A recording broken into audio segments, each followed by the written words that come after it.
I'm Jason Steinberg, CEO of Scanifly. I'm joined by SunRaise Technology CEO Nate Giovanelli. Also, Brad Knudsen, Scanifly's Senior Product Marketing Manager, is with us. He'll be moderating our discussion. So let's share our screen.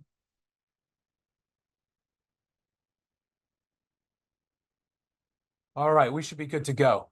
I really appreciate everyone hopping on and everyone's patience while we got squared away here. We're excited to announce Scanifly and SunRaise's integration and have a discussion about the state of TPO financing. Nate and I are both big believers that there's an evolution going on in financing options in the solar industry, particularly around the rise of third-party ownership, right, TPO, and it having a profound impact on what accuracy means for solar, right, what quality solar actually means. For those who are new to Scanifly, right, we are a PV design and field operations software.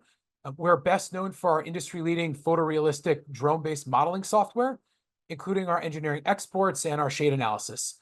We now also have a remote design tool, a field ops mobile app, and can produce plan sets in under 48 hours. SunRaise Technology is a leading solar fintech platform that leverages technology to provide more robust solar financing processes and options. Now, we would be remiss not to mention that the timing of the discussion is pretty fortuitous and unintentional. With SunPower's recent announcement, there are several other contractors having significant challenges as well, and it's noteworthy that some financial providers are stretching their SLAs and their payment terms. So it is somewhat of a turbulent time. It's an uncertain time in our industry, but I think it's an opportune time in solar, and we're going to dig into all of that, right? Now, for a housekeeping matter before we jump in, if you have any questions, feel free to post them in the chat. We're going to have a devoted time at the end for it. But we want to keep this casual and collaborative, so feel free to throw them in, and Nate and I are going to try our best to take a look at them, and Brad to answer them all in real time. So again, we want to keep this conversational, all right? I'm going to turn it over to Nate to explain why we did the integration, and then we'll jump into some more slides, and we'll then get to the discussion quickly. Awesome. Thanks. As Jason said, I'm Nate Giovanelli with SunRaise Capital and SunRaise Technology. And when we first announced the integration, Jason, the number one question I got was, what is the use case, right? Why did you connect the two platforms? And I think we can summarize that by just saying that at SunRaise, we're a tech-first company, and what our goal is to take the friction out of the TPO process, or third-party ownership, so referring to solar PPAs and leases. We want to remove those barriers to make it as easy to sell while still maintaining just an unparalleled level of quality. And we believe that this integration does both of those things. So first of all, nearly 40% of all projects get rejected or touched or re-reviewed or something as a result of a poor shade analysis. And I know that we have a few examples later, and that could include things like tree removal, which is a really big deal. I can't tell you how many shade reports we get and we have to reject because there's a tree there, and then we come to find out that the LiDAR is 4 years old and there's actually no tree, but might require the rep or somebody to go out and make that proof, right? Because otherwise we got to go by what's there. So as you can imagine, if 80% or somewhere in that neighborhood of all rejections are shading, and that's almost half of the projects are being affected by this, then of course, if our goal and mission is to cut friction out of TPO, then this integration makes perfect sense from that lens, right? So there's a few different things that you really need to be aware of when you're thinking about TPO. And the one is that in a loan, you're underwriting the credit of the customer, but in TPO and third-party ownership, you're underwriting the production of the system. So first and foremost, it's better for everyone, the fund, the customer, the installer, if the data is as accurate as possible. And I think what we're seeing here, again, with this integration is we're taking the subjectivity out of the equation or making it objective. So we already talked about, having old LiDAR, and I don't care how good your shade tool is, if it's based on, trees that are there that technically aren't there anymore, or vice versa, it's not going to give you an accurate production number, right? So we want to take it out of subjective and more into objective. And so far, the reception from installers has been profound, right? They're willing to accept even a change order post NTP to know what's objectively there. Excuse me. Unfortunately, what happens often, especially if you're aggressive in the upfront shade, that's going to lead to change orders down the road. It's going to affect commissions. It's going to affect payments.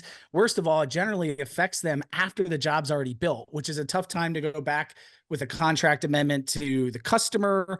And again, these are all predicated, all these systems and economics are predicated around production of the system. So it's a little bit easier to swallow if you're aggressive on the front end to get that change order that, hey, you're not going to get 350 OI, you're actually going to get 340. And here's why, because this is what's on site, instead of arguing if a tree's 70 feet tall or 75 feet tall, which can have a profound impact on shading. We know now that tree is actually 73 feet tall, right? And that's the number we're going to go with.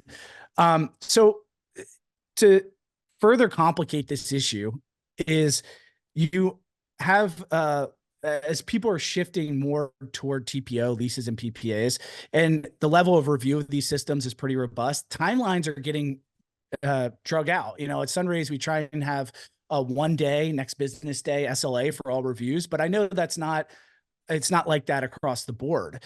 So if you have a 10-day review period or a week, whatever it is, and then you get rejected for shading, now that's another 7 days before your project gets reviewed again. That's a lot of working capital, especially in an environment where most loan or lease providers and loan providers, for that matter, are paying at mechanical completion, and those upfront M1 or NTP payments are going away. So those durations are super critical to an installer's cash flow, and anything we can do to mitigate, make review times faster, because you don't even have to look at the shade report because we know exactly what's there from the drone.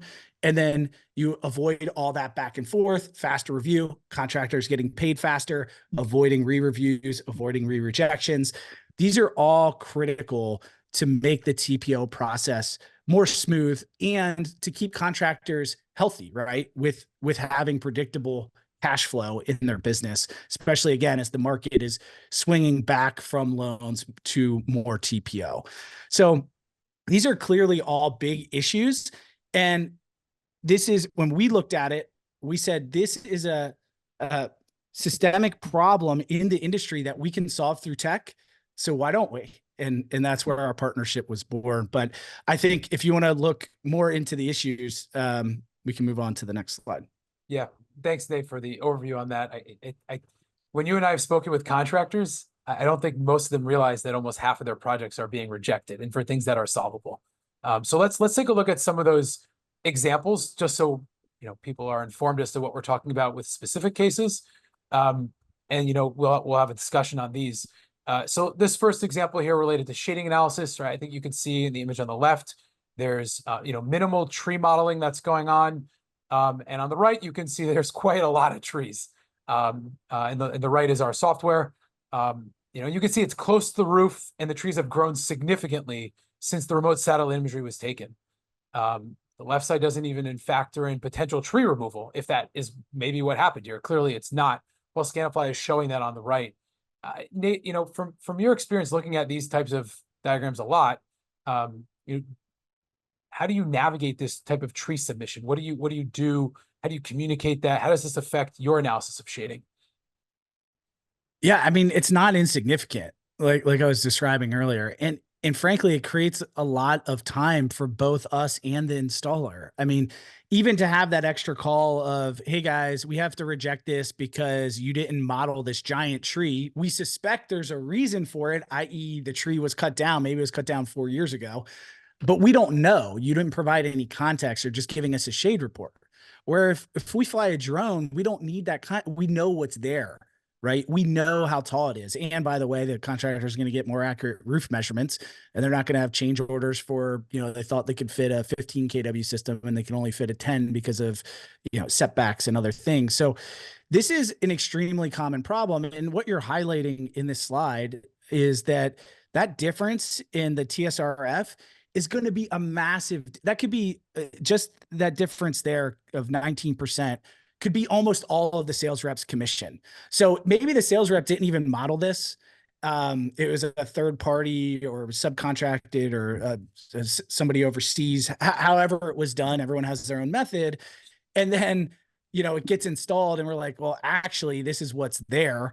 And you're now going to get, again, just round number, instead of 350 a watt, maybe you're getting $3 a watt. And that's the whole sales rep commission. So this is an issue. And like you said, it can be avoided. And that's what we're trying to accomplish. I think sometimes people call this an expert design, debatably. Let's look at Yeah. another issue that is pretty common. I think it's related to LiDAR, and we're going to talk about this theme a little bit. For many in the industry, LiDAR is the holy grail, right? Oh, LiDAR's got it. And some people don't even know what LiDAR is or where it comes from. I think others still recognize it as a important data reference layer, right? It's informative, but it's not the holy grail. It's just another reference layer that often is outdated and might not reflect the full 3D layout of the scene. You can see from this one, this is pretty forthcoming. This is 2015 LiDAR on the left, and your classic lollipop trees, showcasing what shading looks like. And on the right, you're seeing something that's super accurate, that is modeling the actual tree formations. Nate, I'll let you cover the next example that also poses some issues with LiDAR that you've shared with me that you face pretty often. So I'll let you cover this one. Yeah, these are two examples of projects that I've seen rejected that clearly shouldn't have been. So when you're looking at we'll start in the top left. When you're looking at the 3D model, it's clearly, it looks like it's modeled correctly just at a glance, right? And if the fund is insistent on having LiDAR on, this is where the problems come in, because we show them what it looks like with LiDAR on, which is the picture below in the bottom left. And you can clearly see that there's a tree or some object growing out of the center of the house that is obviously not there. So again, this was a back and forth interaction. In this case, it wasn't necessarily with the installer, but that we had to have that conversation, right? With our fund about why would that be rejected? Clearly it looks like it's modeled correctly and the LiDAR is incorrect. And the top right is another example of that. You can see what the home looks like on the bottom right there. And what you're seeing is those power lines are getting picked up by LiDAR, and it's measuring them as a wall, as opposed to, just two lines that really aren't going to have much of effect, if any, on the shading in the system. So these are just a few examples where LiDAR doesn't tell the whole story. And, our company, we started it in Florida. And the reason why I bring that up is this is super common in Florida, like where we turn on LiDAR or have a partner turn on LiDAR and the house is in a forest, right? Because there's so much development, so much growth here. Even if you look at my house, which was built in the later half of 2016, and you go look, it doesn't even show up. Like there's no image for it. And that's been 6, 7, 8 years. And there's still no imagery for it. So these are all problems that we're facing. And the obvious solution is to get real-time data. I think this is going to be an increasing challenge as solar AI becomes the next hot topic, and how that affects remote designs. Let's look at one or two more examples. Still with the theme of shading, right? I think this one showcases how remote design work cannot just be subjective, but also completely off, right? The trees were modeled on the wrong side on the property on the left, right? Completely fabricating the solar potential. Also, the dormant deciduous trees are trees without leaves to the south were completely missed, especially with the heights of those trees being factored, right? And so you can see on the right where the trees actually align and how this, on one sense, this could actually be a great site with choosing the right roof plane, the correct roof plane on the left, but actually the reality is it's basically covered by trees. Nate, anything to add to this, or should we keep going? Yeah, I think that's a great example. And again, these are things that we see every single day. Yeah, and these are examples that we know of came through TPO. This is not just a random house that we found underneath a tree. These are TPO examples. Okay. All right, we'll do one more example here as it relates to shading and remote designs. This one is subtle, but I think it makes a big difference, and it's an important nuance. All right, so firstly, you can see the notable layout differences between the two models. Like if you look closely at the panel layouts, you can see some are portrait versus landscape. Most of all, if you look at the northern two segments, so the top of the screen in each layout, you could see that the right roof plane was initially thought of as having modules on it, right? I'm looking at now the left model, the more remote design one. So they thought you could put panels on the right side, right? But it actually turned out that now we're shifting to the other one, the Scanifly layout, you actually see there's a dormer in real life on the property. And as a result, the panels didn't fit. And as a result, the panels had to be shifted to the other roof plane. And as a result, because of the taller roof right next to it, there's a significant amount of shading. And you can even see this is called the Scanifly View Shed. That's our proprietary shading tool that is very similar to the SunEye or the Pathfinder, which is looking up and outwards at the property, right? You can see that other roof that was ultimately selected after the true up has significant shading implications in driving the shade data, right? So shading from surrounding obstructions cause a lot more reduction in output than we typically think.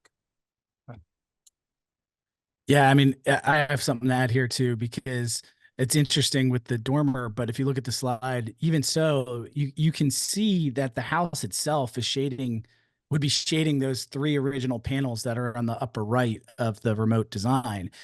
And the reason why I want to bring that up is because what we see a lot with LiDAR, especially if they don't zoom out a lot, I would say another fairly common occurrence is you have a 2-story home next to a 1-story home. And if it's oriented correctly, it just shades the whole system.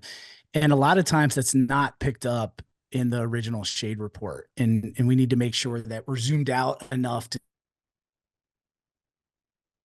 other object or obstruction that maybe isn't a tree. It's just something that people don't think about, especially, you know, in a lot of new builds where the homes are really close together.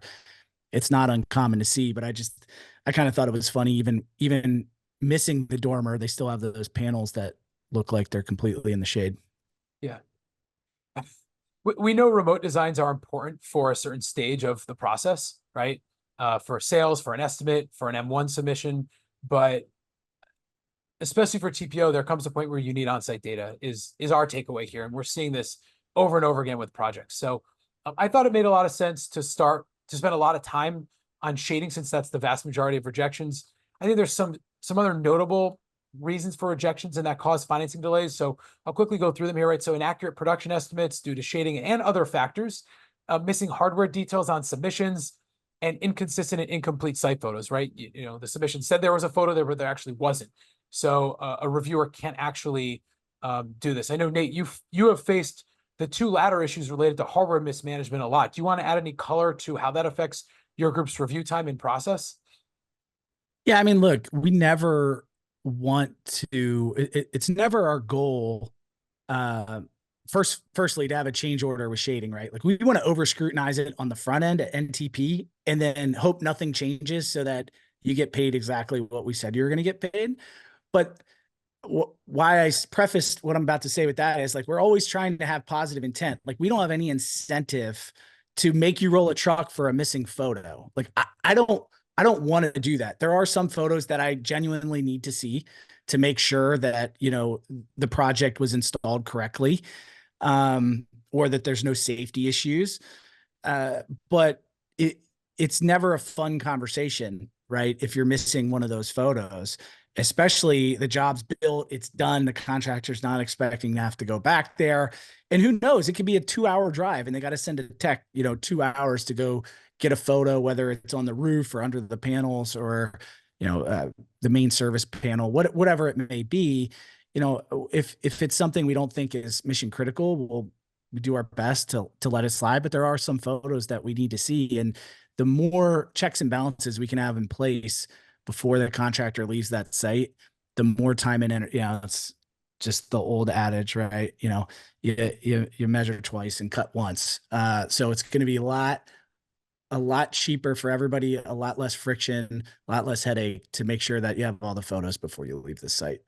I think the word friction is what we're trying to avoid here, right? We have a whole thing on our website about frictionless finance and what we're calling this integration, but ideally that's what we're trying to mitigate here, right? Is the relationship between the contractor or sales org and the finance provider. How do we minimize the friction and elevate the partnership that occurs, which ultimately gets more solar built, but actually quality solar, right? Not stuff that is stuck on the roof or over promises and under delivers. Okay. So, all right. So what is the integration? We'll just talk about this briefly here, and then we'll jump to the discussion. So how does this all work?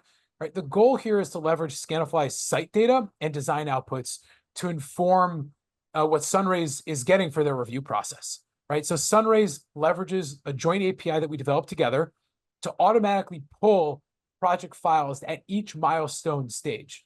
So the first milestone for SunRaise is about the initial agreement. That's really around closing the sale, signing the contract. And so SunRaise is going to look at project data from a preliminary design, an initial shade report, and a few other details, right? That can be from Scanifly's tooling or others, right? Depending on what's submitted. The second milestone occurs at notice to proceed, or NTP, and that occurs right after the installation. This has the majority of the project documents, notably site images, checklist report, Scanifly's field ops app and all the things that come from it, drone images, the plan set, and of course, the Scanifly shade report. And the bulk of the documents and verification is happening there, and that's also why the bulk of the financing is happening there. The final step is commissioning of the system, which includes a tie-out checklist report, also leveraging Scanifly's mobile app, as well as a review of the final hardware that's included, right? So this integration allows SunRaise to double down on why it is the future of TPO. What they're doing is driving this forward and elevating where TPO is going, right? Their ability to offer above market processes and partnerships for contractors is what is elevating it, and why I think is one of the leading, if not the leading TPO providers currently out there. So for our joint partners, our joint contractors that we both serve, this integration is going to save a ton of time, especially for the financial ops providers. So there's no more downloading and uploading data, but also for the entire process, because there's no more rejections due to shading or other matters that we've outlined. It's all right there. All right. So Nate, I want you to give a little bit more backstory on SunRaise, and particularly why you guys as a TPO partner are unique in addition to this integration, and then we'll jump into the Q&A. Yeah, and I appreciate that. My partner and I, when we founded SunRaise, our whole goal was to remove as much friction as TPO as possible. I know when interest rates, in the era of COVID, were historical lows, a lot of people were migrating to loans. And because inflation is so high, particularly in household energy, but interest rates are also elevated, we're seeing that shift back toward third-party ownership. And it can be a stark difference between submitting a loan product where, again, the loan provider doesn't even look at a single photo, versus a TPO, where average TPO provider is looking at 80 photos.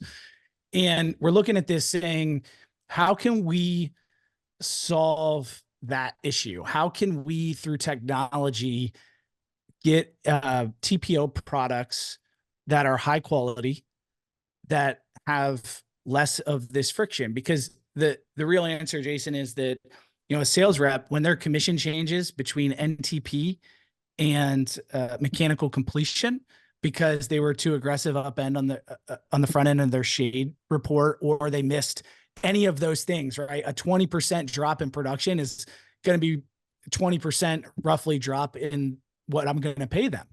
Okay.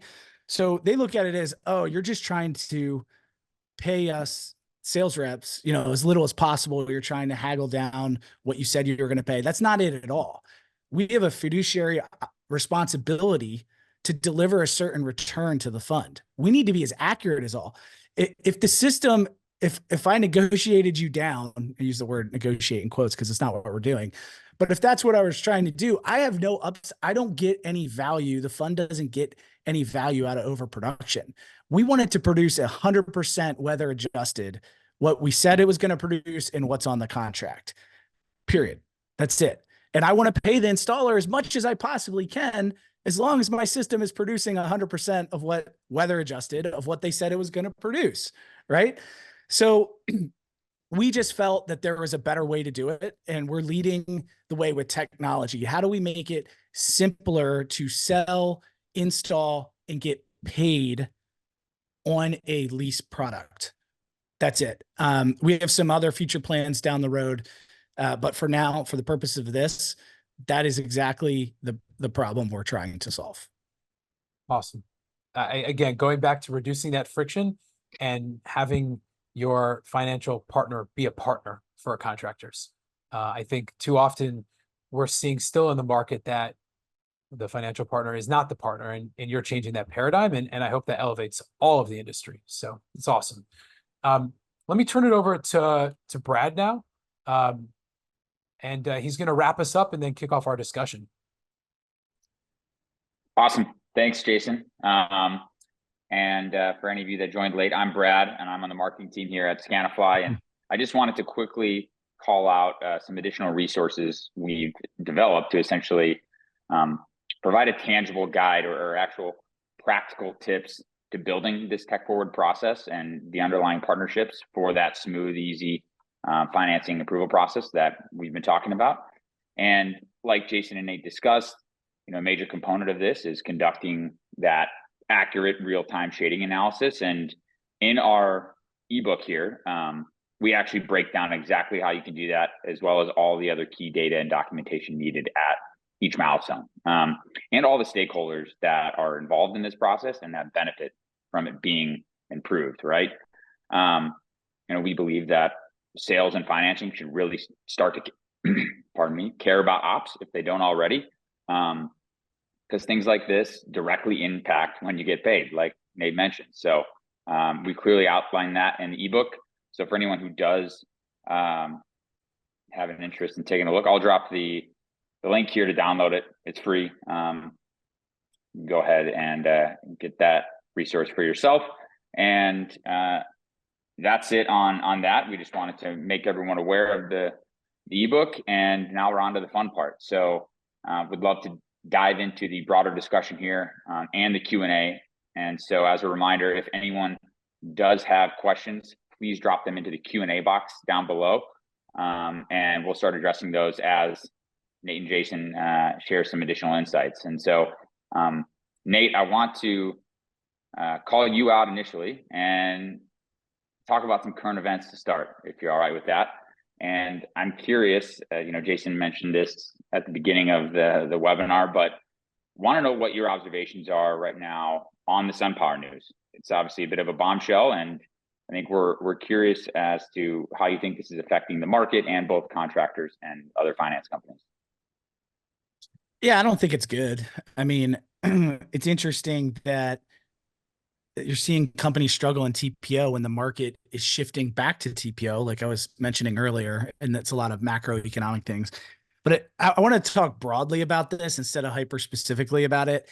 And broadly, I want to go to something that actually Jason said when I was interviewing him for the Industry Pulse at RE Plus. I think it was 2 years ago, but and I couldn't agree more. And he said effectively that the industry is moving from a cost-based approach, a cost-based sale, to quality.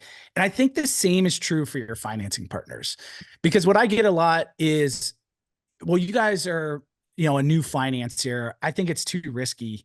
I don't want to work with you.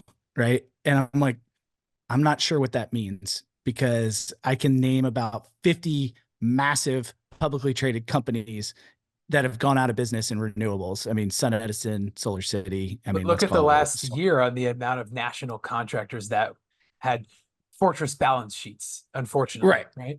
So the reason why I bring this up is because I think largely it's a race to the bottom. When you're thinking about finance, everyone wants the highest. I want you to pay. We don't care about processes, nothing. We just want to get paid as much as possible. I'm overgeneralizing, but that's generally what I hear. And I think they're asking the wrong questions. I think the real question is, do you, not how big is your finance company? Is your finance company profitable? You want them to be profitable, even if that means maybe you make a few cents less.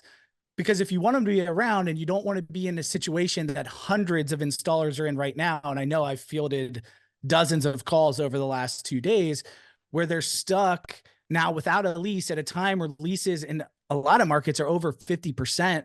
And nationally, they're certainly getting there where they're going to overtake loans, it looks like, this year. I think you got to avoid that, and you have to have a strong counterparty, right? They have to have capital, obviously, but they also have to be profitable. And what you see, I think largely, I was looking, I think SunPower had like almost 5,000 people, 4,700 or something. I don't know what they all do. I never worked there, but I can tell you I've worked, I've ran leasing companies before, and we deployed billions of dollars with 26 people.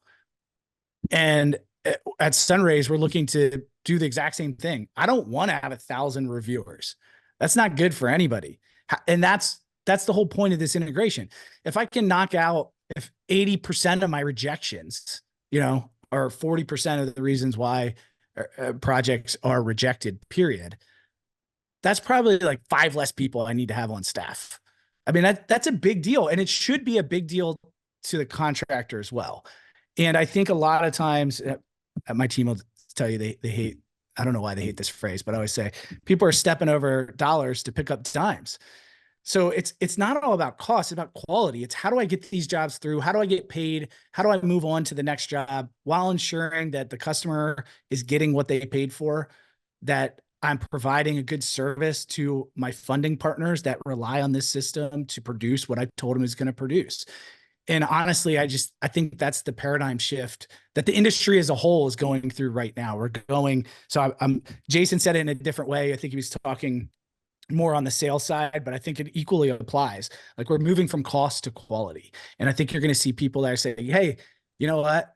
My financier at least they're profitable. So I know they're going to be around, right? They're the ones that are making money, so they're going to survive, as opposed to the ones that are just land grab. We're going to take as many as installers as we can at all costs. And that's what bogging down their durations. They're not evolving.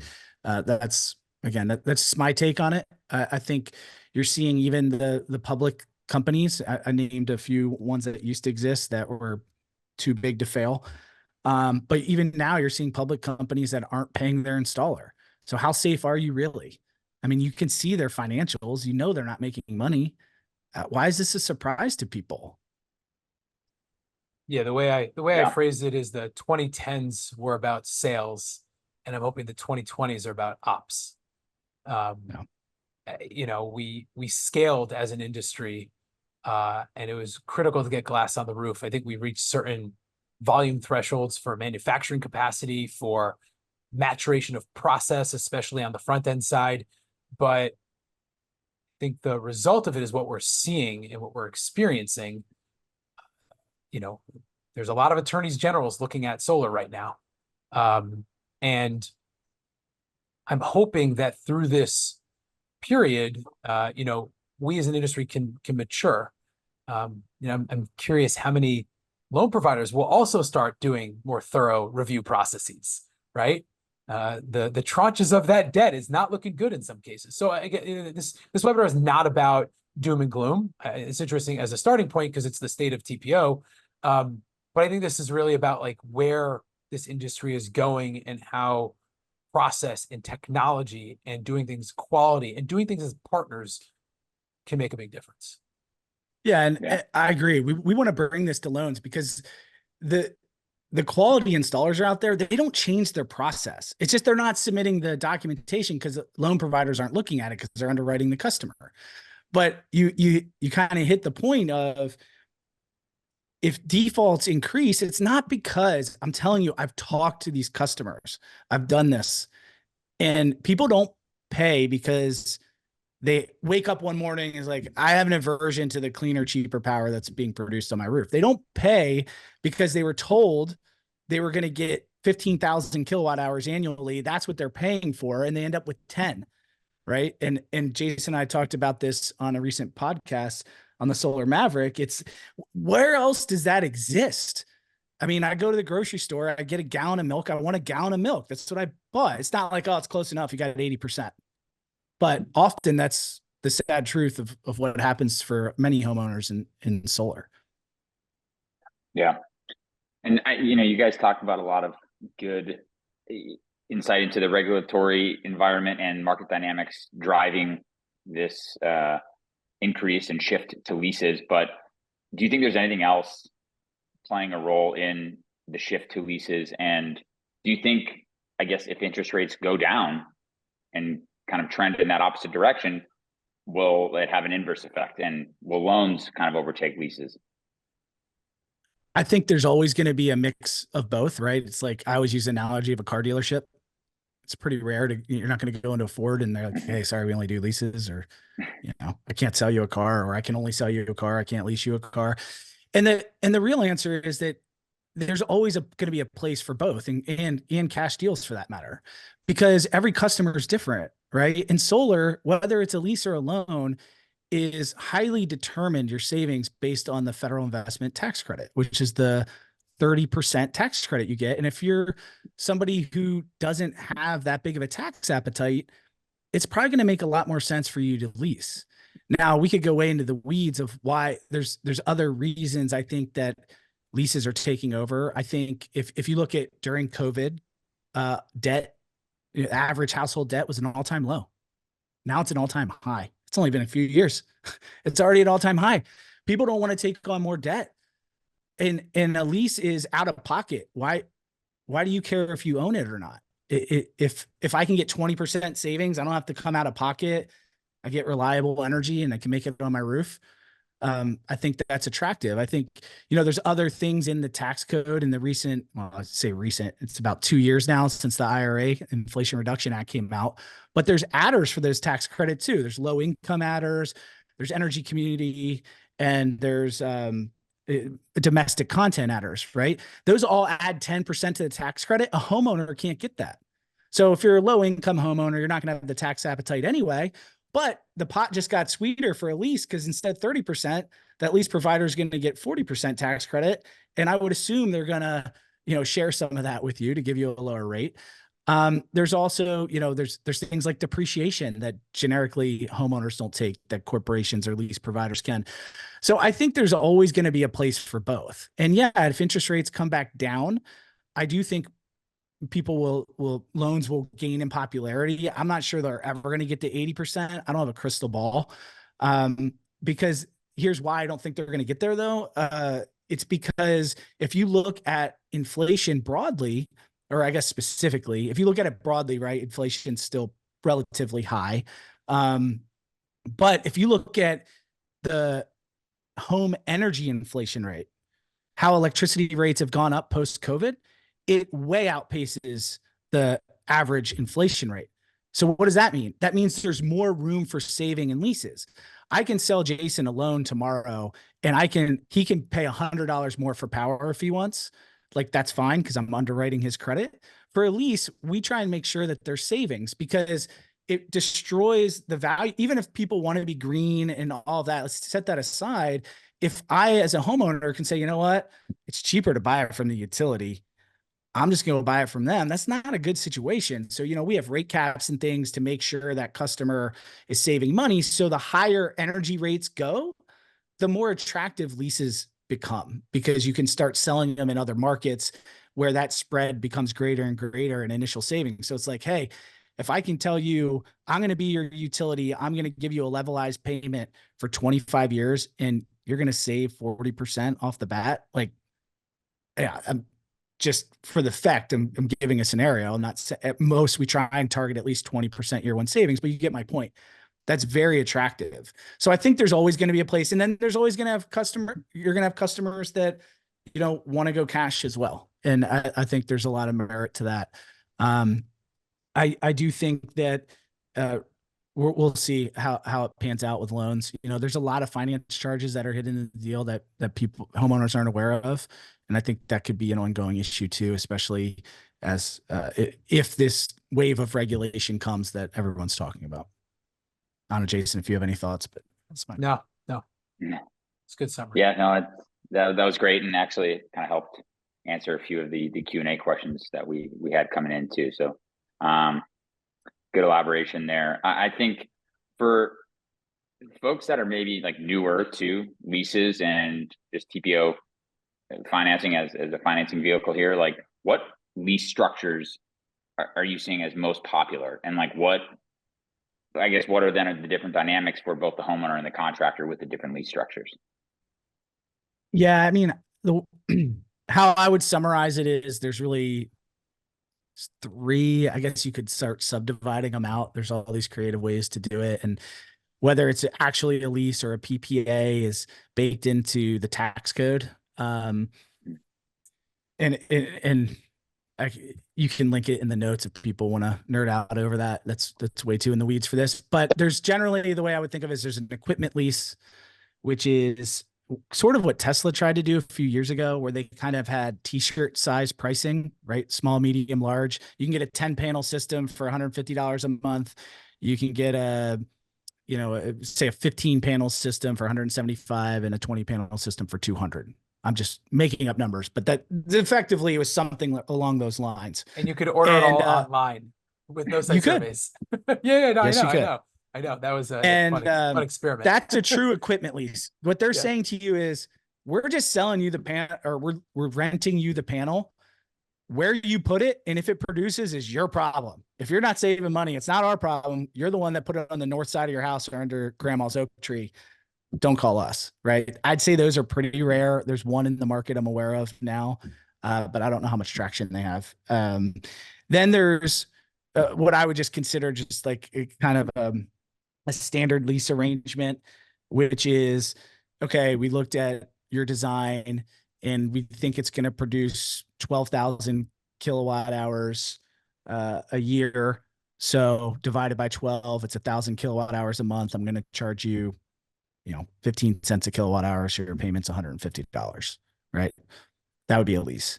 And then there's some tolerance where if it's, minus 10% that year, weather adjusted, there's no true up, minus 10 plus 5, whatever it is. It depends on lease provider. They're going to have some kind of production guarantee, unless you're in Florida. So some of this is very state specific. In Florida, you're not allowed to have a production guarantee because you can't sell power. And then there's a PPA, which I see less and less of. And I have some opinions on that, but I don't really know why. I think it's just the psyche of the consumer. But a PPA is you truly only pay for what you get. So if you're a consumer and the shade report's off, right, the fund provider, they're not going to be too happy because they thought you were going to pay them, $1,000 for the whole year or whatever per month. But in reality, instead of 15,000 kilowatt hours, it produced 10,000, and you're only paying for the 10,000 because you're in a PPA.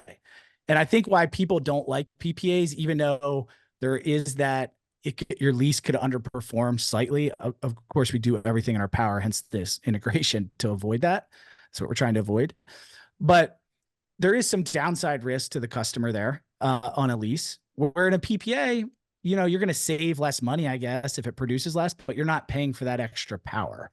So it's a good arrangement for the consumer, but generally it's my opinion that the consumer will take that downside risk, which should be mitigated as much as possible by the lease company, to get a levelized payment. So then you get into predictable PPAs or flat pay PPA. There's all these creative names for it, which is basically a lease in disguise. I mean, in some cases, maybe it gets trued up at the end of the year. I think when the rubber meets the road, high level, right? It's a lot of generalization here, but high level, if it gets trued up per kilowatt hour at the end of the year, it's a PPA. If not, it's a lease. That's how I would look at it. And if you're paying irrelevant of production, then it's an equipment lease. That's how I view it. Got it. That's great. And obviously it seems like depending on the lease structure, that will play into the dynamic between the contractor and the financing company and what goes into that transaction. So I guess let's talk about friction a little bit between the contractor and financing company, or leasing company, the financing provider.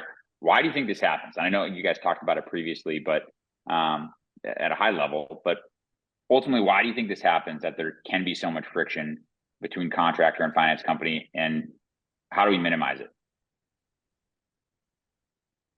You want me to take it, Jason, or you want to take it? I'll just start by emphasizing the contractor perspective, which is the challenges around remote designs. When we say the word subjectivity for remote designs, it's typically because there's a fairly manual process that's occurring to produce them. And often it involves, taking a flattened remote 2D tile from a satellite or an airplane and extruding that. So you're you're coming up with the heights of things on your own or referencing LiDAR or Google 3D. You're planting trees manually, and it's really an estimate. But I think our industry leverages that design as accurate because it's marketed as such. And they try to bring that through the entire stages of the process. If they do an on-site survey, they just go back to it and they inform that remote design and they update it. But they're typically doing that based on tape measuring and guessing tree heights and so while yes, I do advocate for updating a remote design, it's better than not. You're still taking one manual subjective design process with one manual, pretty dangerous site survey process, and you're continuing that through. And I think that subjectiveness that contractors use, or sales orgs in particular use, at some point, there's a question by the finance provider who is on the hook for that production. Hey, what is this? And those are some of the examples that we showed. So that's from our perspective, building design software, where we see the biggest friction coming from and the lack of trust. I know, Nate, you probably see it from the other side on the financial side. Yeah, I think that was well said. I mean, I would layer in that, again, in my opinion, we've been doing this for over a decade, is that, yeah, the design can be accurate, the production model can be accurate, but if the model's not based on accurate shade, that's where we get into trouble. And there's already a lot of change orders. Of course, we want to mitigate those. That's what we're trying to do through technology here. That's the whole point of this conversation. Like, it doesn't have to be that way. But I think everyone I've talked to is willing to accept a change order if you can prove objectively what is actually on site. In my mind, the real issue isn't so much the change order or changing what you were going to pay for a job once it's installed, because something's wrong in the shade. It's the subjectivity of the shade report on top of that, which then puts everyone at odds, right? Now it's like, well, he's rejecting this because he only wants to pay us $3 a watt instead of $3.50. No, that's not why. Well, I think that I used this example earlier, but I've had these real conversations. I'm not making this up. This isn't anecdotal.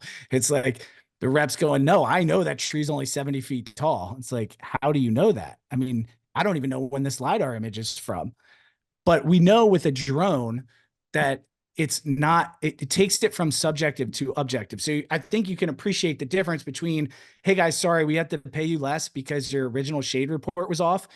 Boom, here's proof, like with this drone that's accurate within an inch, like here's what the actual shade numbers are, versus, well, I see a little bit of red poking out of your green circle from the LiDAR image. I think you need to make it a little bit taller. And then they do that. And you see, we showed earlier what some of the deltas are. Some of those are extreme examples, but even a delta of 5% can materially impact a job. So I think it's a combination of, and it's, be clear, sometimes it goes the other way too. If you're conservative up front, you might get paid more. That's good. Everybody wins. Everyone's happy. But most of the time, you're defending tree heights that are subjective, and that's where the real friction comes in. Yep. Yeah, that's super helpful and insightful. So I think actually, yeah, let me add one more thing. Yeah, Sorry, not to get in there. And we've proven this in the past. We did a project where we looked at hundreds of shade reports, and we sent them to an independent engineer. We looked at some internally, and then we had the respective companies who it's their software do those shade reports. And yeah, if there's no trees, there's no house adjacent, it's pretty straightforward. Everyone matched. When you introduce just one tree, the variance was wild. And it doesn't mean that if Jason's doing one that he's trying to, fleece the leasing company to get a higher payment. It just means we're all human. Everyone has a different interpretation. You're drawing a circle around a tree, for example, and everyone's going to do that a little bit differently. I'm just want to prove my point of subjectivity. I want to be very clear. And there's also instances where we reject, and it's, because we think that it needs to be, the tree isn't modeled correctly. And then we come to find out, sure enough, the homeowner trimmed it, 6 months ago, and the tree's half the size it used to be. That's common too. But I don't have context for that if the, underlying imagery is old. Right. No, that makes sense. And I know we're like getting real close to time here, and we started a few minutes late. So if we don't get to some of the Q&A questions in here, we will follow up with everyone with any resources or the answers to these questions. Just FYI, and the recording will also be shared as well. But I want to ask a couple more questions, Nate, and then obviously, Jason weigh in here too. But when we think of, financing companies and whether people look at them as just a vendor or a true partner, how do you think, like from your perspective, do you get the finance company to really be a true partner with contractors and really just get it to not be only about price? I don't know if this was a stage question, but it's not on our sheet, but I love it because it speaks to that's a little peek behind the curtain, but I love it because that's the other problem we're trying to solve that I said earlier. I was like, yeah, I don't want to get into that. And the long and short of it is I believe, being in the world of leasing as long as I have, that one of the issues is beyond what we're talking about here with reviews, what creates that friction. The other friction point is that the installer and fund are inherently, in the current structure, at odds from an economics perspective, right? There's always, in this subjectivity, that's what creates the friction, right? It's, oh, you just want to pay less, even though I'm telling you right now, it doesn't matter. We just want accuracy. We want it to hit our model. If it all overproduces, it's not like I get to pocket that extra money. It's not how it works. But we just want accuracy, really. But again, how in the traditional structure, you're sort of at odds. And I think there's a few issues there that under the IRA and the transferability of tax credits that we can look to solve. And that's something that is part of SunRaise's core mission. And that's why we have our technology arm and our capital arm, because our capital arm is looking to go out and raise a fund where we can use the transferability of tax credits as opposed to banks to monetize the tax and depreciation. And in that process, give equity back to the installer. So if Jason was an installer for us, I could say, hey, for every lease product you do, at the end of the year, I'm going to give you 5% of all that lease revenue. Now he's incentivized to make sure it's accurate, that it's built purposely, right? That it high quality, because he's got skin in the game now. And more importantly, like I said, I would talk to these customers, and we had just as many customers in the past funds I've done that would default that were above 700 FICO than below. And that goes back to, my anecdote earlier, that people don't wake up and have an aversion to cleaner, cheaper power, but rather they felt misled. They're mad at the installer. It's not producing what they, in a traditional TPO setting, right? If Jason installed it, he's now paid. He did it. Maybe it took him 120, 160 days from sale, customer acquired lead, sale, right? He had to permit it, build it, get through all the inspections, submit to the utility. And now it's like, all right, it's not your customer anymore. It's now XY, insert finance party customer. What if we could change that? And what if it is his customer and he's getting reoccurring revenue? His business is getting stronger. He's more loyal to us. We're now aligned. Our incentives economically are aligned. We're trying to make sure that not only do we have that quality system, but the customer's happy and they're going to continue to pay, because we both care about that.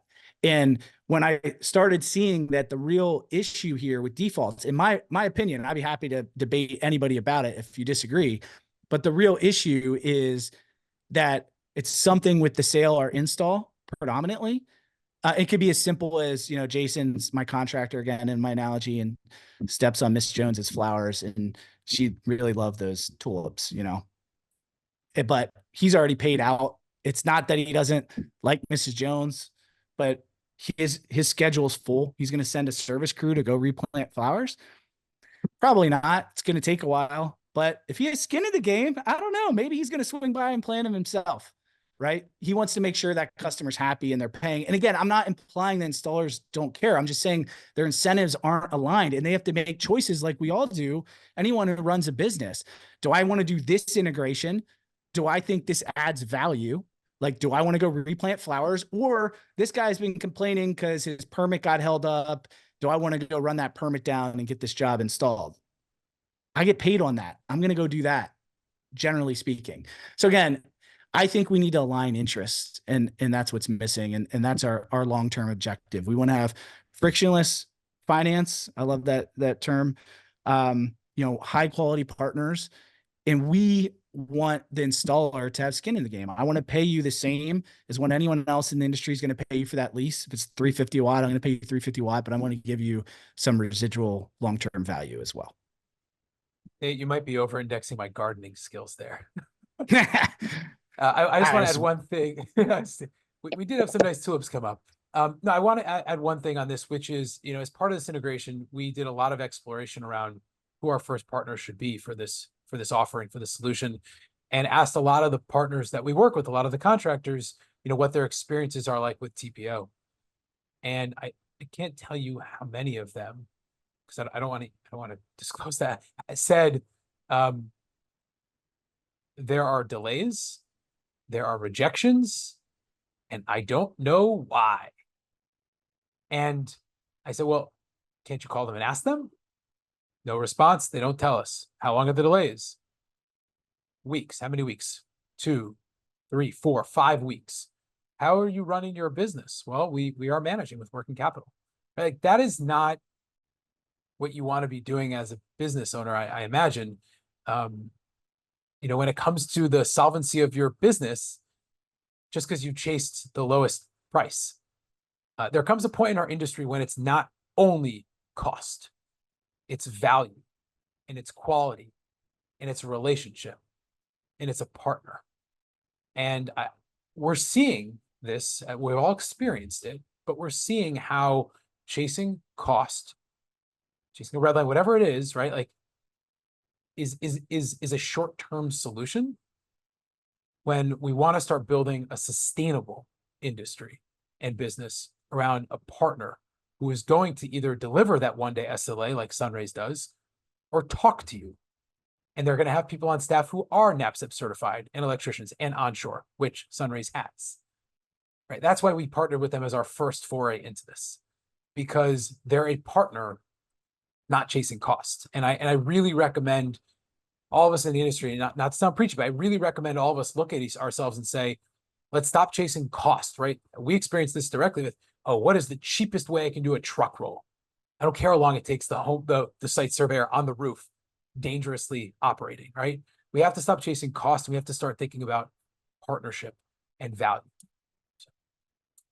That's tremendous ending. But like I said, you're stepping over dollars to pick up dimes. You're not looking at all your rejections and all your operational cost.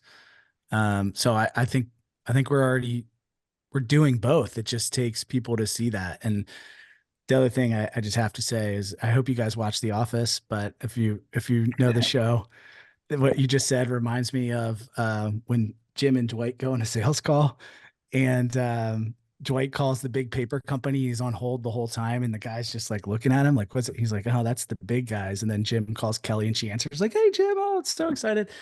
Yeah, I mean, it is hard as you grow to keep that. I get that. I think it's one of, for any business, that's a core challenge. And that's something that we're up to the task of, because if we can solve a lot of this through tech, then you're going to get a lot less phone calls, and you can give that white glove service to the installer. And I think ultimately that's our goal. Like you very well said, we want to be true partners with not only companies like yours, but also with the installers, as I'm sure you feel the same way. Yeah, that's amazing. We're having a good time when we get a Office reference mixed in. Nice work. I couldn't help myself. That's great. And I know we're at the hour, factoring in the our late start. So we appreciate everyone who's hanging on with us. I think we'll probably wrap up here, and let's keep going. Let's keep going. Keep rolling. Let's keep rolling. We have some more questions that people are here. We got people hanging out. We'll go. Nate, I don't know about you, but I built a buffer. So let's keep going. We got people. We got questions. Let's keep doing this. This is what it's about. Cool. So keep the questions coming in if we haven't answered them either. Yep, we still got a handful of people on with us, quite a few. So drop them in there if anyone else does have any questions. And I guess where I was gonna go next to finish us off, but we'll keep rolling, is there were some good questions, Nate, and this is maybe another opportunity for a plug for SunRaise, is the markets you guys serve.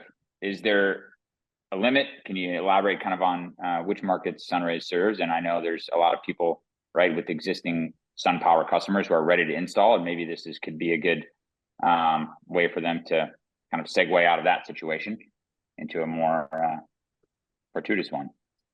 Yeah, we're in, I think, 8 or 9 states. I lost count. We're entering all of New England right now. So I would say most of the core TPO markets, which most installers are familiar with those markets, because some states you just can't, it doesn't work. I would say the notable ones, I'm not in California yet, but I had a very interesting conversation with a Scanifly partner yesterday. So I have the team geared up on that. It shouldn't take us too long to enter a market.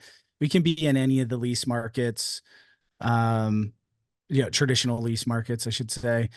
With Illinois is a tough one just because it's all their requirements. We can be there. But that's one we're not in. I think it's easier to say where we're not, maybe. I don't know. Right now we're active, have active projects and are selling. Florida was our first market, Texas, Georgia, Pennsylvania, New Jersey, Maryland. I feel like I'm gonna leave a few states out. New Mexico, we're in, and What about the then Carolinas, Nate? Any presence there? we're not in the Carolinas yet. In No, it's Massachusetts? Massachusetts. We're entering as we speak. So Right. basically, anything north of New York, we're actively entering, and we should be there. Probably by the time people consume this, unless they're live. So I'd call it imminent, and that's like Maine, New Hampshire, Rhode Island, Connecticut, Massachusetts, all of those states. Those are good. Rhode Island. Those are all good lease states. I don't have plans for Delaware. I get asked about Virginia a lot. I'm still unclear if leases are legal in Virginia. There's been some flip flops in their rules. I don't know of any other lease providers there, but I get asked about it a lot. If anybody knows, I would love you to reach out to me and I'll run it through my compliance team. But the last time I researched it doesn't seem like PPAs and leases are allowed there. Nate, I want to add to what you're saying because I know you're listing a bunch of states and there are more states coming through on the Q&A. I'd say that it does feel like the majority or close to the majority of the US. But in working with Nate on this, just like the California example he referenced, right? If there's a need in a state, let's at least have the conversation. I know Nate will be transparent and we'll be transparent about how we can support that effort as well. So I didn't mean to cut you off, but I just wanted to provide because multiple people were asking states. I'm like, we are happy to entertain any state you guys want. I know Nate's business is open to the dialogue because I know he's got big plans for his company. So let's at least have the dialogue. Yep. Oh, that's so awesome. Hopefully Ray and Ray, who asked this questions, 2 separate Rays, we covered it for you. Yep. Love it. I guess kind of back to the, second question I kind of lumped into that, which I think could be some good advice or just tangible next steps for a lot of people. If someone does have existing SunPower customers ready to install, do they need to do another site survey, shade analysis?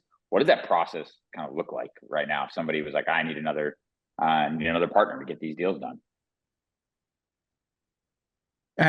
I mean, they certainly would have to re-sign a contract with, the new lease provider, and they're going to have to rerun credit because you can't share credit data. So that's generally the 2 big ones. I would say if they have to redo the design, it depends on what they used. I know that we do a fund or it's Light Reach's fund, and we deploy their fund, and they allow Maxion panels and the racking that SunPower uses. So if you have that equipment, then we can certainly accommodate that on our AVL. And if you use Scanifly, then yeah, you wouldn't have to redo a site survey or shade report. I mean, you just have to look at the requirements if they differ from. I don't know all of SunPower's requirements, so it's really hard to say. They might accept some things that somebody else doesn't. I could say through experience that's generally not the case.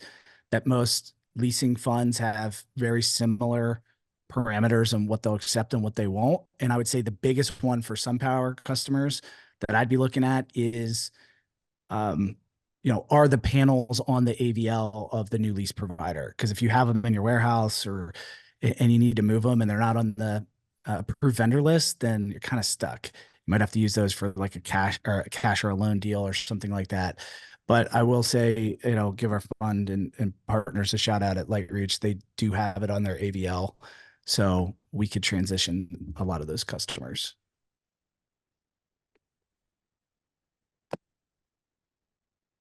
You're on mute. Sorry, guys, I was muted. If anyone is in that situation, right, feel free to reach out to us directly. We'll be happy to kind of talk further on what the next steps would look like. That one came from the Q&A, so we got that addressed. I wanted to maybe shift to a more lighthearted comment is, Nate, what in your opinion is maybe the most egregious or the funniest TPO submission you've ever received?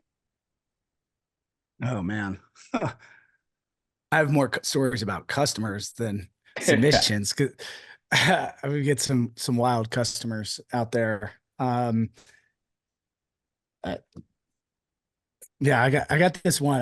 It's fantastic. It's from a few years ago, but it's more customer related. So I'm going to answer your question different because it's just stuck in my head now. Is I had this woman who I swear called in every day to my old company because she swore up and down that the system, after we put the system up, that it was becoming a safe haven for squirrels, and she was deathly afraid of squirrels. And we went out to this system, I think 3 times. We send independent engineer, sent the contractor. There's no evidence of squirrels. We even put Critter Guard up for free just because, and still the calls kept coming in. There's squirrels, I can hear them. I swear. I mean, when you're around, you kind of see it all. I can't think of like a submission other than some funny ones that we kind of showed a few, where you get something that it looks like there's a tree growing through the house and people want to leave LiDAR on. I think that stuff's just kind of comical. Or the power line one was an interesting one that was a real example as well that's happened in the last 60 days. So stuff like that, I think is also kind of funny. I mean, perfection is the enemy of good enough. And that goes for when you're reviewing TPO jobs, right? You want a safe quality system that's going to produce what you said it's going to produce. But sometimes I think people can take that a little bit too far in their expectation of the build and of the contractor. So I don't know why that squirrel thing just sticks out, but I will never forget that. Squirrels, man. I will say, Brad, on the design side, my favorite is a really blurry satellite image that gets max filled. And it clearly is panels on top of ridge lines and roofs of 2 different heights, but it just gets max filled from a sales org, and they try to submit it through all the way. And it's not good for anyone. No. Yeah. We get projects on commercial meters that are like massive, like, 300 kW from time to time. And it's like, come on. We'll allow pretty large systems. Our cap is we'll fund up to for at least $150,000. So it's not a size cap, it's a monetary cap. Nice. Yeah, we see that remote design example you mentioned, Jason, far too often, honestly. So Nate, I wanted to, I know you said you didn't have a crystal ball earlier, but I think we'd all want to hear if you have any predictions or thoughts on kind of the future of this dynamic between contractors, lease providers, and then the homeowners, or just for solar financing in general. Yeah, I'm still extremely bullish. I mean, if people that are interested, if you're interested, I try and post things on LinkedIn that are relevant to solar that interest me. So if they interest you, check it out. But for years, I've been posting just different things. Like I think there's some cool studies out there. There's one, I think it was, this one's old, like maybe 5+ years, but KWH Analytics did, it's really slick. I think it was them. Hopefully I'm not misciting this. It's been a while, but they could, through satellites, look at homes that had solar, and then they could look up their address and see how they're registered to vote. And the results were shocking. It's almost 50-50. Like, so I always say, I talked to Sia about this too. Obviously they live in it, so they know way more about this than I do. I have lobbied at the state house in Florida and probably about 6 states for solar, but I do think it could be largely bipartisan. The Republicans do it for different reasons, usually tax cut, tax savings or save money, where Democrats are more save the planet. But overall, there's a reason why I bring this up. Because if you look now, the current data has even shown that the amount of US adults, regardless of party affiliation, and I have to say that because everyone assumes that solar is inherently, more Democrat. But I guess you can just use the word liberal. And I don't think that's true. Like if you look at the data, I do think as more homeowners, or more younger folks move into home ownership, that we're going to see more and more solar. But if you look at 2020, I think it was 22 as the last data, there were 700,000 residential installs, somewhere in that line, as reported by SIA. And that's only 3%, like total. There's 700 that year, but in totality, it's 3% of the market. So we're not even into the early, in the early majority yet. Maybe in California you are, and maybe in Hawaii. Now, if you look at it again, they're pulling up that national average. So think about all the other states where there's like no solar. So I think there's a lot of room for renewables. I think it's going to play a major part of the grid. I think we need a mix of different energy sources. I think you see that time and time again. And to kind of wrap up this whole, what my whole thesis on this is, I always ask people, what do you think the biggest barrier to solar is? And I get all different answers, but I've said and maintained for the last several years, it's home ownership. If you don't own a home, you can't have solar, at least on-site solar. That's where community solar comes in. And I don't know if anyone's read the news lately, it's harder and harder to own a home. So we're not seeing it. While I do believe that it's largely like, everything I've seen and read, all the data shows that, a lot of adults already support solar, but it's even more so. I'm talking in the high, like 80-90% range of younger adults who just don't own homes yet. And I just, as a leading indicator to me, tells me that solar is going to continue to grow. I think it's like a 17% CAGR on this is the numbers I see from SIA year over year, and we'll continue to see it grow. It's even higher depending on like what interval you look at. And I'm generally very optimistic in bullish. I mean, as we said, energy rates are going up, cost of solar is coming down, generally speaking, and that's a good recipe for homeowners to both do something that they feel is impactful for the environment and to save money. Yep. Awesome. Jason, I don't want to leave you hanging on this one. Any predictions on your end for the future of, again, solar in general, but specifically the relationship and the dynamic between contractors and finance companies? Yeah, I want to go back to the title of our ebook around the paradigm shift in accuracy for solar. And what I said earlier around the 2010s in solar was about sales, and the 2020s will be for ops. I'm watching closely the shift towards what we call quality work being done, quality solar.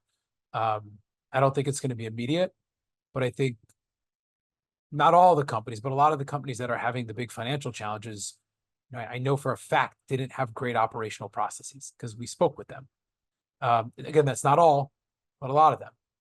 And a lot of companies have optimized their sales process, whether it's through sales orgs or sales tools or sales software. And more companies are now thinking about, okay, how do I optimize getting it from that signed contract or around that closing period to install, commissioning, and energizing? And local companies and regional companies have been doing that for a long time because they have no choice. If they can't execute well, it's not like they have a giant pool of capital they're going to pull from. So I think our industry is going through this phase right now where we're learning to mature, and we're learning to do it in a quality-oriented way. I think the shift to leases, right, this conversation here is a big driver in that, right? Things follow the money, right? But I'm hoping that that transformation is not ephemeral. I'm hoping that it's here to last. And I'm not sure of the trends versus other blue collar or services or contractor oriented industries, but I know that for us in solar, this has to change. It has to stick. We have to progress forward and do things in the right way. And so contractor by contractor, generally a trend, like I'm watching that over the next few months, quarters, years. And I think that will be to all of our benefits, both in terms of as an industry to become more profitable and more healthy and larger, but also for more people, more end users having solar, and ultimately the mission of getting more renewable energy out there in the world. And so I think that's a big trend that I remain optimistic on. It cautiously optimistic, because solar, we do tend to chase the shiny new thing. But generally speaking, I'm optimistic that we will continue to improve how we go about putting glass on the roof. Yeah, and to tie those two thoughts together, because I agree wholeheartedly, I think I came at it more from a growth and customer standpoint. To get to the early majority, we're going to need to have quality install. Reviews matter. That's it. And I think you're going to see people, everyone has a smartphone now, especially the younger folks that are, like I said, getting into first-time home ownership. And you're not going to get out of that home without them Googling both your company and your financier. When you own a home, what's the first thing you do? You ask your friend in the neighborhood, who are the contractors they work with? Right. You might shop around for price, but at the end of the day, it's a home improvement project. And you want to go with the guy who's got the 5 stars and they said, we did it right. Totally agree. That's what it comes down to. Yeah. Comes down to quality. I think that's a nice way to summarize the whole discussion here. I know, we're about 30 minutes past our time, and I think I want to let everyone get back to their day, but any closing thoughts or additional points from either of you guys? No. Amazing. I think that's a good end. Yeah. Hell yeah. There are, again, a couple Q&A questions outstanding. And like I mentioned, we will get to everybody after we wrap up here. And you'll also get a recording of the discussion and the full webinar, ideally tomorrow, but definitely before the end of the week. So keep on the lookout for that. And can't thank everyone enough for joining us. And thank you both, Jason and Nate. This was awesome. Thanks, everyone.